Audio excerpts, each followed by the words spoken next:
మాజీ ముఖ్యమంత్రి వర్యులు కేంద్ర మంత్రి వర్యులు కుమారస్వామి అన్న గారికి, శాసనసభాపక్ష నేత అన్నగారికి, ఇక్కడ ఉన్నటువంటి శాసనసభ్యులు మాజీ ఎమ్మెల్సీ గుణమంతి తిప్పేస్వామి అన్న గారికి, మా నియోజకవర్గం నుంచి వచ్చిన వాళ్ళందరికీ నమస్కారాలు తెలియజేస్తూ, చిన్నప్పటి నుంచి కుమారస్వామి అంటే ఏదో తెలియని అభిమానం. అది ఎందుకో తెలియదు. బలహీన వర్గాల నుంచి ముఖ్యమంత్రి స్థాయి, ప్రధానమంత్రి స్థాయికి వెళ్ళినటువంటి కుటుంబం దేవేగౌడ గారి కుమారస్వామి గారు. దేవేగౌడ గారి కుటుంబం పట్ల చంద్రబాబు గారికి ఉన్నటువంటి ప్రేమాభిమానాలు కావచ్చు, ఇష్టం కావచ్చు, అది కూడా ఒక కారణం కావచ్చు మాలాంటి వాళ్ళు ఈ కుటుంబాన్ని అభిమానించడానికి. ఈ ప్రాంతంలో కర్ణాటక అభివృద్ధిలో కుమారస్వామి గారి పాత్ర, దేవేగౌడ గారి పాత్రని విస్మరించలేరు కర్ణాటక ప్రజలు.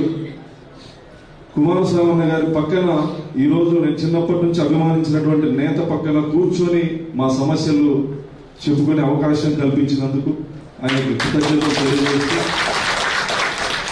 మడకశిర నియోజకవర్గం అత్యంత వెనుకబాటుతనం ఉన్నటువంటి నియోజకవర్గం, కర్ణాటక బార్డర్లో ఉన్నటువంటి ప్రాంతం సార్.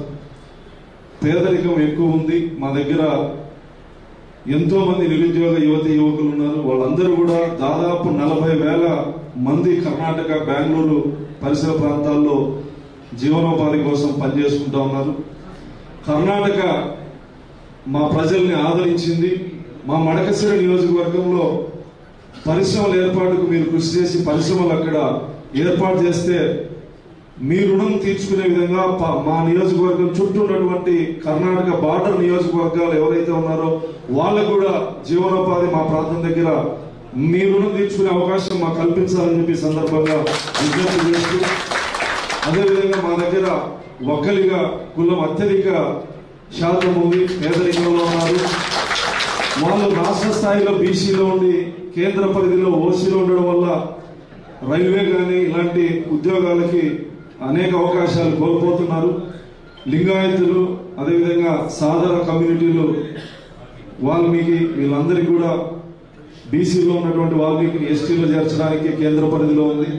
లింగాయత్ అదేవిధంగా ఒక్కలిగల్ని కేంద్ర పరిధిలో కూడా ఓబీసీలో చేర్చాలని చెప్పేసి మీకు సవినయంగా విన్నవించుకుంటున్నాం సార్. దయచేసి మీరు భారీ పరిశ్రమల శాఖ మంత్రిగా, కేంద్ర మంత్రిగా ఉండడం ఒక రకంగా మా అదృష్టం. మీ పరిధిలో ఉన్నటువంటి పరిశ్రమల్ని